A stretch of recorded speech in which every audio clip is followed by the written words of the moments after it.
welcome to Power Problems, a podcast from the Cato Institute, where we offer a skeptical take on U.S. foreign policy and discuss some of today's big questions in international security with guests from across the political spectrum.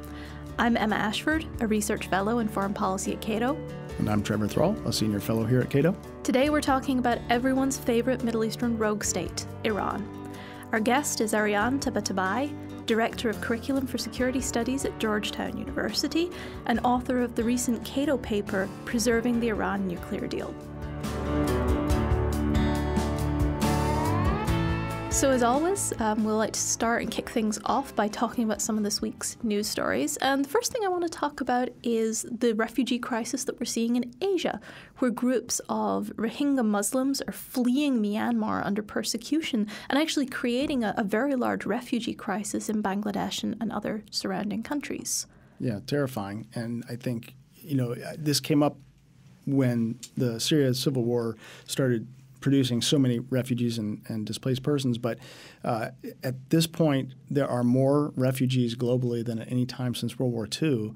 It's not just the Syrian refugee crisis. It's a global crisis. And it's kind of amazing that we ignore it until sort of these little sharp spikes. But, given how little's been done to help with the Syrian crisis, you sort of wonder what's going to happen to these folks. Well, I think something that is interesting, too, is that a lot of people expected social media and 24-hour news cycles to help us be more aware of these things and therefore tackle them more effectively. I think in reality it's kind of doing the opposite of that because we're always seeing these images rolling, whether it's Syria or Yemen or now with Myanmar. The general public is used to it and is not really shocked by any of the images that we're seeing. Yeah, that's an interesting idea that we might actually be getting desensitized to this kind of thing, because I've been kind of wondering why we haven't been seeing calls for humanitarian intervention in this case. And I'm not advocating for humanitarian intervention. Frankly, I believe the academic research basically shows that it rarely works. But if you look at the calls a couple of years ago for intervention in Syria or in Libya, and then you look at the fact that basically no one's even talking about Myanmar, there's a really striking difference, and I'm not really sure why that is. Yeah, I think, just hypothesizing here a little bit, it's far away. It's a place Americans are not familiar with. It's a Muslim population of refugees. There are other things going on that are taking up brain space for Americans. If you're worried about international issues, North Korea seems to be, hot and front and center.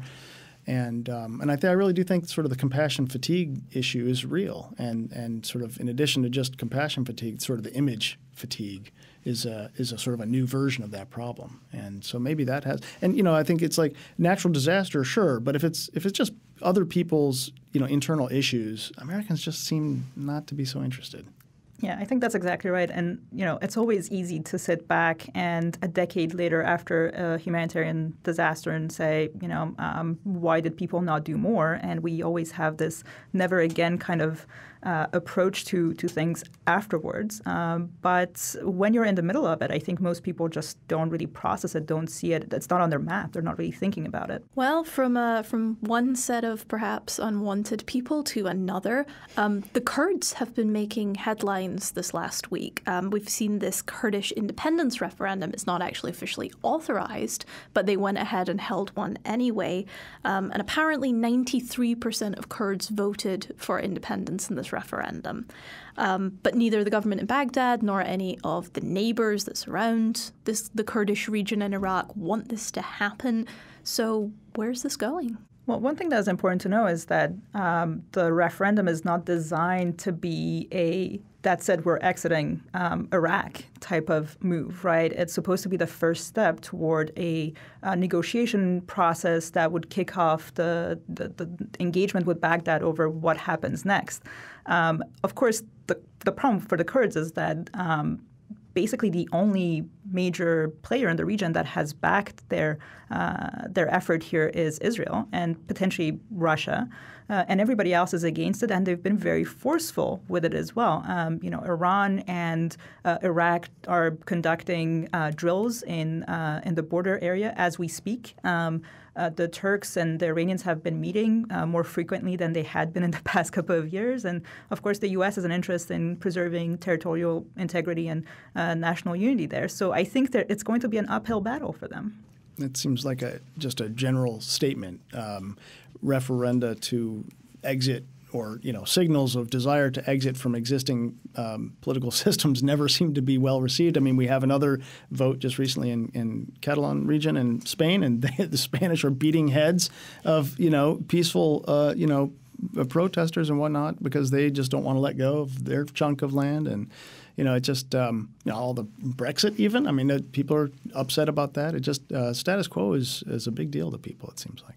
But, there is an interesting difference between the Brexit or even perhaps the British vote to leave the European Union, both of which were legitimate referendums recognized by the central government. The government said that they would be binding if they went through.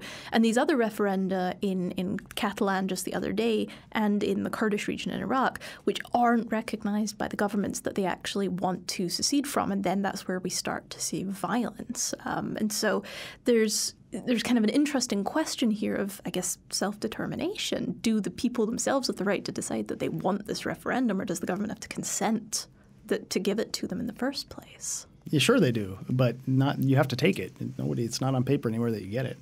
I think the difference also here between Iraq and Spain is that with the Kurds, we haven't really seen violence so far as much as we've seen muscle flexing by various players in the region saying, here's, we're going to deploy armored vehicles and, planes and so on and show you that we can do things. But they haven't actually done anything substantial, whereas in Spain it seems like there has been more systemic effort to actually stop the process from happening. Well, I suspect that particularly the Kurdish independence question is one we'll come back to again over the next several years, if not longer. But let's just quickly move on to our third news story of the week, and this is my favorite, which is the surprise announcement that Saudi Arabia is finally going to let women drive, starting next year, assuming they can put in place all the necessary policies. It's kind of easy to laugh about this, right? But it's actually a big step for Saudi women. Yeah, absolutely. I think one of the things that has led people to kind of mock it is not necessarily the step itself, which I think is a very important one. It's the reaction of the Saudi government and the way it's been sort of showcasing it on social media and elsewhere, saying, look at us, we're taking this huge step. And it's like, well, okay, basically every other country on the planet has been doing it for decades. It's it's not that big. I mean, it is a big deal for Saudi Arabia and for Saudi women, but it's not groundbreaking essentially, right? But I think you're absolutely right. It's incredibly important on two specific levels from my perspective. The first one is whether or not this is going to be part of a broader reform movement. It's likely that it won't be, but it'll be interesting to see if it's a one-off and it's sort of this nugget that the Saudi government gives to Saudi women, or if it does translate into a more comprehensive reform movement. The second thing that I think will be interesting is whether or not it will have an impact on foreign policy, because so much of Saudi Arabia's regional policy, specifically with Iran, especially has been conducted within the context of domestic politics, and a lot of it has to do with domestic dynamics. So it'll be interesting to see if the Saudi government being able to cater to its population a bit more, being able to tackle some of its domestic challenges a bit more, will translate into a different approach to regional issues. Yeah, for me, this ends up being a question of sort of like PR versus reality. And this is an actual concrete step. The Saudi government is very consistently across the years good at public relations, at saying, we're better than other states in the region, that we are making all these reforms, and then they almost never follow through on them, whether they're economic or social reforms. This is an actual concrete step they've promised to make. And I am, for myself as someone that watches Saudi Arabia, incredibly curious to see whether they're actually able to follow through on this, because if they don't, I think the backlash will be quite large. Well, and I sort of wonder, too, about the potential backlash if they do it internally, and whether the sort of more conservative, factions within Saudi Arabia are going to be mobilized in a way that I would expect that would happen here. If we did something equally large socially, left or rightward, there would be a very big counter-mobilization. And given Saudi Arabia's role, in terms of being kind of the keeper of Islam and stuff like that, I mean, I worry whenever big things happen in the Middle East, I guess I would say. I don't have a theory here. I just like, wow, that seems like it's a big kerfuffle and it's going to ruffle a lot of feathers and that could be bad. Well, I think that's probably a good note on which to shift to our surprise question of the day, which frankly at this point in our run is not really a surprise anymore. But we want to ask you, Ariane, what do you think is the most overrated threat to the US? And then what's the threat that you think we should actually worry about, but maybe we don't talk about too much? So the answer to your first question, the sort of overinflated threat, is naturally for me, it's going to be Iran. I think that there is a lot of discussion, a lot of rhetoric around Iran's intentions and capabilities that are frankly detached from the reality of the country. The way people in D.C. specifically talk about Iran, it is on a par with Russia and China, which if you look at their actual capabilities and including their their intentions, is not at all within the realm of reality. I think it's something that the Iranians would love to showcase as, yes, we have those capabilities. We can fight any major power and do well. But in reality, that's not at all where they are. In terms of your second question, I think it's not necessarily going to be a foreign policy answer for me as much as it is a domestic one. And I think it is the partisan nature of domestic politics in the U.S., the fact that we can't get anything done, the fact that even the most basic things that should really not be that controversial seem to take ages for anything to happen, to move forward. And the fact that we can't have conversations across the aisle.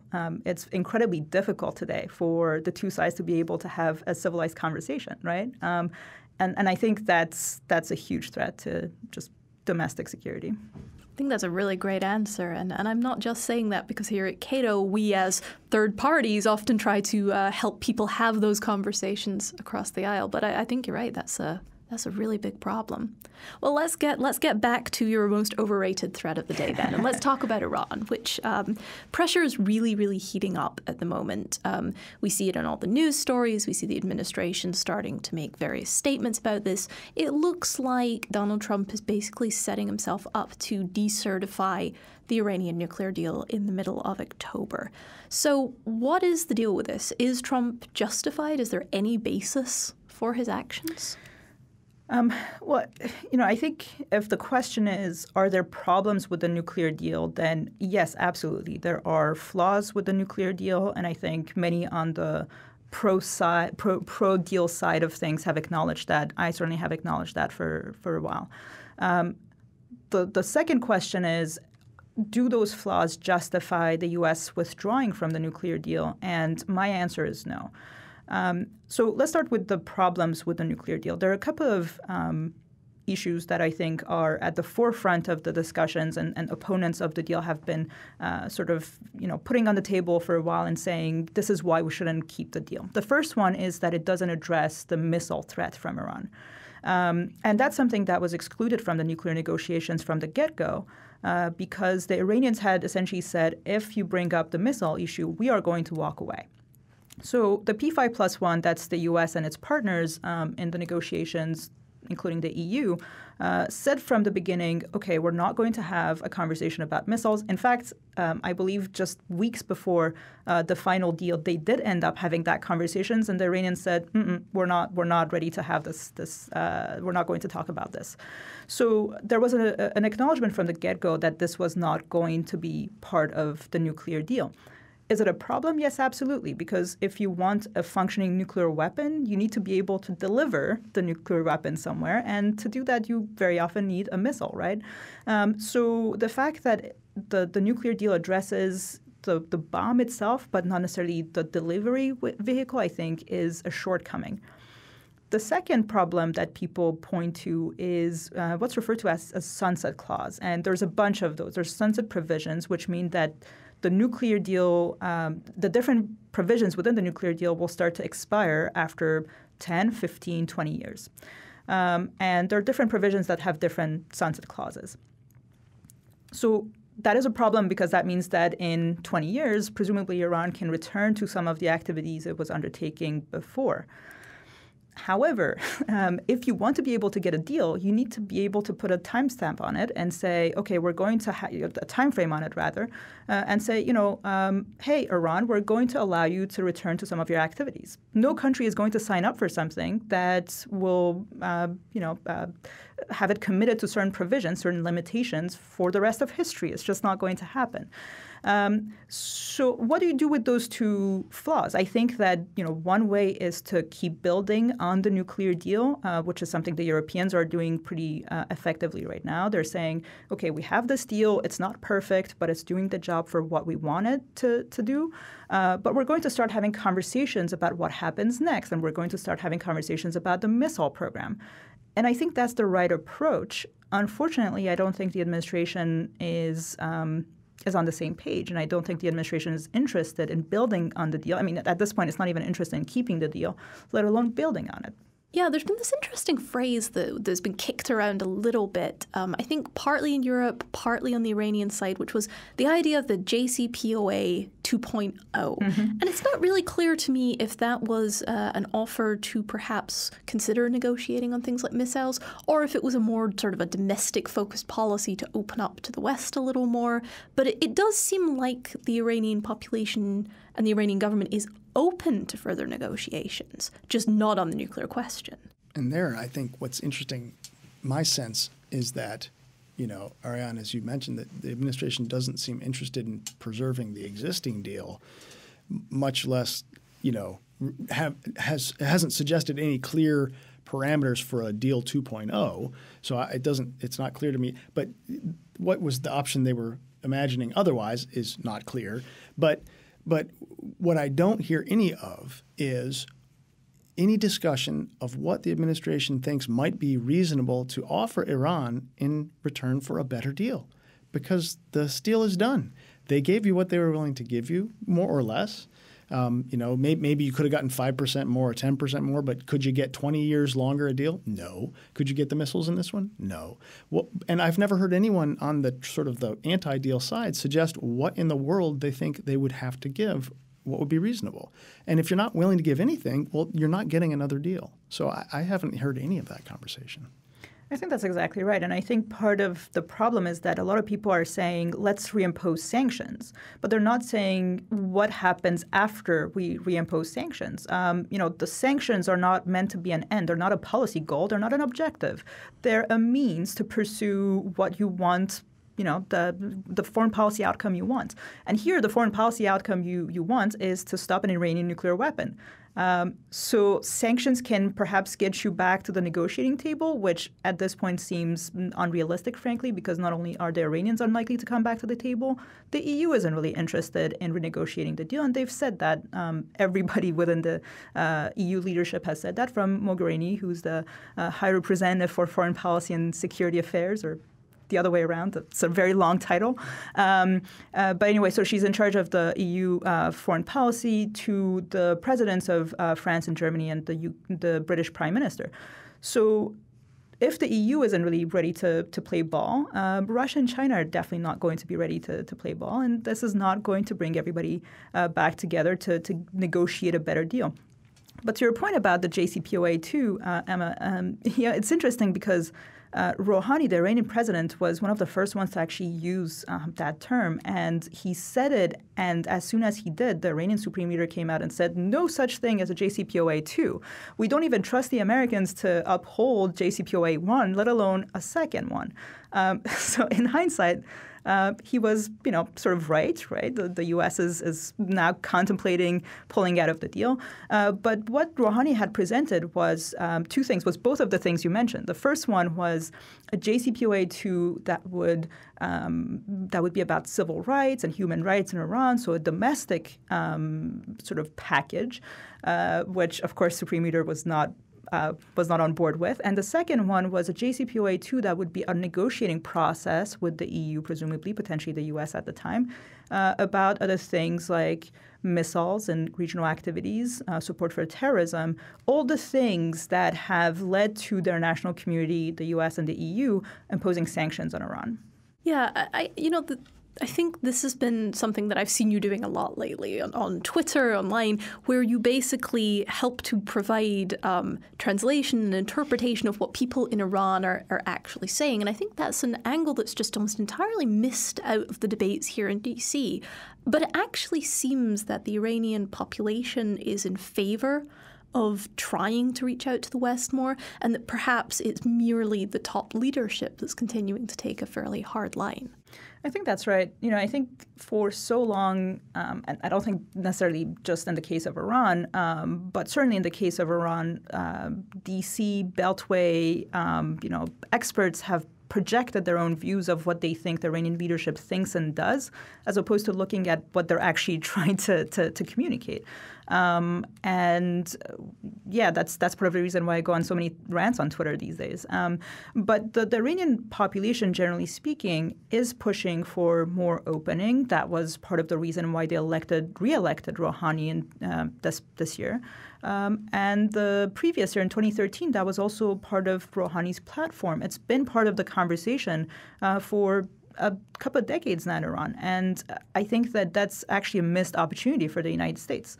Just to jump right on that, I'm not an expert in any way on Iranian politics, but one of the things that I've seen the breadcrumbs of is just what you say, that Iranians, especially younger Iranians, I was at a conference where a young Iranian PhD student, he's over here in the U.S. studying, had a great paper about differences in foreign policy attitudes between younger and older Iranians. And much like the paper I was working on at the time about the same issue in Americans, younger Iranians are much more open to the West, to have more favorable opinions. I mean, they grew up, after the revolution. They don't have the same baggage culturally, historically, whatever. So my own feeling is that the U.S. is missing a massive opportunity to de-escalate this feud with Iran. I mean, obviously it's long going, so it's not an easy thing to turn this ship around. But I just don't see Iran being the boogeyman of the Middle East the way the Trump administration does. And I think one of the things that the Iranian regime has been doing since the get-go has been trying to sell this anti-American, anti-Western narrative in Iran that hasn't really worked out. People don't buy into it. If you ask, if you randomly pull average Iranians aside in the middle of the street and say, which country would you like to go to? If you could just poof magically go somewhere, where would you go and live? They would probably pick the U.S., right? Maybe Europe, but that would be it. Nobody is going to pick to go to China or Russia, for example. One thing I think the Trump administration is doing is actually pushing people, average Iranians, toward the regime's stance on the U.S. with the travel ban and sort of the failure to distinguish between people and the regime, the hawkish narratives, the Riyadh trip where President Trump was, did sword dancing and then sort of bashed Iran. So all of that is going to help people go toward that direction. I think this really comes back to sort of the Obama administration's goals in actually negotiating the nuclear deal in the first place. And they were always very clear that this was a non-proliferation agreement, that it wasn't about anything broader. But the potential was clearly there. The idea being that a more cooperative approach to Iran, if you can take a bunch of small steps over a number of years, maybe you can ratchet down the hostility that way, rather than by continuing to take this confrontational approach. But the current administration seems to be turning and taking the entirely opposite approach. Yeah, this is the standard hawk-dove, chasm in American foreign policy politics, that there are two worldviews, not just about, strong militaries, but how you deal with adversaries, opponents, and the rest of the world. And one group of people, without necessarily any real evidence, or maybe cherry-picking the evidence, thinks that the way to deal with people is to be aggressive, to confront them with overwhelming force and try to squeeze concessions, and that's the only way to deal with people. And there's a group of people who, maybe without evidence, believe that the only way forward is cooperation and diplomacy. And I think when you study any of these problems, the answer is somewhere in between. But we seem to have an administration right now who really has all their chips on the hawkish approach.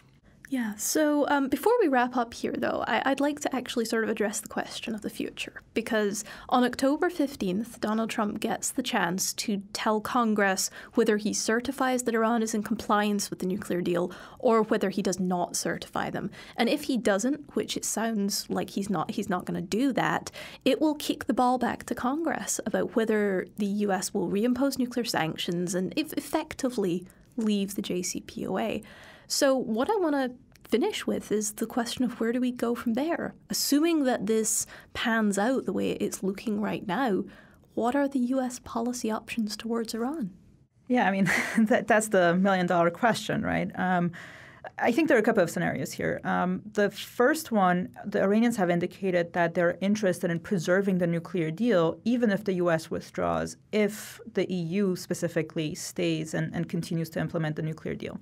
So I think that's good news from my perspective. The problem, though, is that I don't have a lot of confidence in the EU, Iran, Russia, and China's ability to continue implementing the nuclear deal without the U.S. The EU simply doesn't have the same leverage the U.S. does in terms of economic, financial power. And especially if the U.S. begins to reimpose sanctions, then the EU will face a very serious challenge. What does it do? Does it comply with nuclear sanctions and stymie the nuclear deal's implementation? Or does it ignore U.S. sanctions and then end up on the blacklist of the U.S. Treasury but continue working with Iran? So it'll be a dilemma there.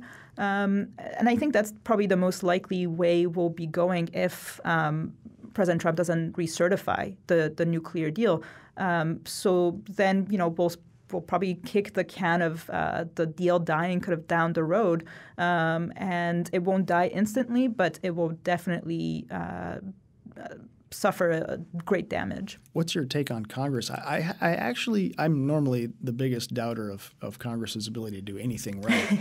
But on this, on foreign policy under Trump, I'm cautiously, I won't say optimistic, but I wouldn't give it a 0% chance that Congress would decide Trump is just wrong here, like they did with the Russia sanctions thing, and just say, nope, you're wrong. We like the deal. It's they have other fish to fry, frankly, and I don't think they want to take up the rest of their very precious legislative days of the calendar this year dealing with this on top of all the other stuff. You might well be right. And for me, I think this highlights a lot of the problems with U.S. sanctions policy more broadly. This isn't just about Iran. This is questions like, can and should the U.S. be using secondary or extraterritorial sanctions to force other areas to do what it wants and comply with U.S. sanctions laws? And so that would be the question for European states if Donald Trump decides to get out of the deal. And the other question with sanctions policy is, how much power does the president have? And so you might be right that Congress may not decide to take steps on this, but I worry about the fact that President Trump actually has a massive amount of unilateral power on the question of sanctions. And so he may not be able to withdraw us from the nuclear deal, but he might be able to effectively slap on new sanctions that would basically nullify it. I think all of that is exactly right. And I think one more element here, too, is that even if Congress says we disagree with the president, we're not going to slap new sanctions, what is going to happen is that there is going to be a strong signal sent to businesses and investors saying Iran is still not a safe place for you to invest, and the future of the deal is still up in the air. And frankly, that's been a problem already in the past couple of years since the implementation process started. Businesses have been very reluctant to go into Iran. The campaign season here certainly did not help. And I think that this will just be one more element that will limit the enthusiasm that businesses have for going into Iran. And in turn, if Iran doesn't see economic recovery, it won't really have an interest in staying in the nuclear deal, let alone engaging other countries on other challenges. Yeah, this is something that is basically missing from U.S. sanctions policy today, is the sanctions relief part of the equation. How do we go from a position where we use sanctions to get a country to the negotiating table on something? How do we then effectively provide sanctions relief that allows companies to be confident they can do business there without violating the law in a way that actually makes those negotiations worthwhile? Because if we can't do that, then we're never going to be able to negotiate with other actors like North Korea or a number of other states. That's right. We're great at the sticks, not so good at the carrots. I think that's a good note to wrap up on, in fact. U.S. foreign policy, good at sticks, not carrots. So thanks for joining us for this episode of Power Problems, and a big thanks to Ariane Tabatabai for joining us. Thanks for having me. This was fun. I suspect we'll all be hearing a lot from Ariane over the next couple of months as this question continues to rumble on in the media and in the White House and continues to make headlines. So we wanted to just quickly draw your attention to an event we'll be holding here at Cato on October 10th. It's called Afghanistan, Search, Negotiate, or Get Out. And it will be a debate on the future of US-Afghan policy. So more details on that can be found at cato.org. Again, a big thanks to our producer, Jeff Geld. And if you liked this episode, please consider rating us on iTunes or connecting with us on social media using the hashtag FPPowerProblems.